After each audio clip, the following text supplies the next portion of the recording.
Hello' সকলোকে অভিনন্দন জনাই মোৰ চেনেলৰ আন এটা ভিডিঅ' আৰম্ভ কৰিছোঁ। আজিৰ ৰেচিপি হ'ল ডাল পৰঠা।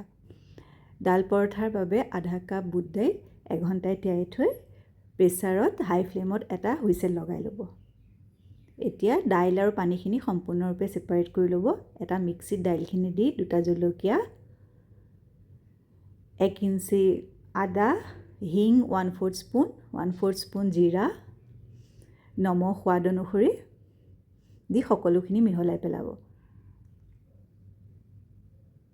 এতিয়া মছলাত জলকীয়া গুড়ি, ধনিয়া গুড়ি, চাট মছলা আপোনালোকে নিজৰ ইচ্ছা অনুসৰিও মছলা যোগ কৰিব পাৰিব আৰু নিমখ কম যেন লাগিলে আকৌ অকণমান দি ল'ব আৰু ধনিয়া কটা দি সকলোখিনি আকৌ এবাৰ চামুচৰ সহায়ত মিহলাই ল'লোঁ। এতিয়া এটা আটাৰ লাডু অলপ বেলি লৈ তাতে 2 চামুচ দাইলৰ পুৰ দি দিলোঁ। লাডুটো ভালদৰে বন্ধ কৰি ল'লোঁ। আকৌ অলপ শুকান আটা লগাই পৰঠাখন ভালদৰে গোলকৈ বেলি ল'লোঁ। এখন টাৱা গৰম কৰি পৰঠাখন ইপিঠি সিপিঠি লুটিয়াই অলপ সেকি লৈ তাত অলপ তেল দি দুইফালে তেল ভালদৰে লগাই দিব।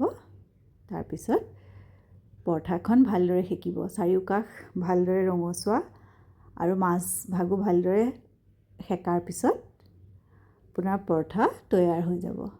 এনেদৰে বাকীখন পৰঠাও সেকি পেলাব।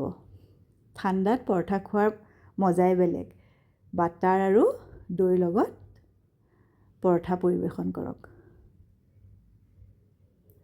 ভিডিঅ'টি চোৱাৰ বাবে সকলোকে ধন্যবাদ জনালোঁ। আকৌ এটি নতুন ভিডিঅ'ত লগ পাম। ধন্যবাদ।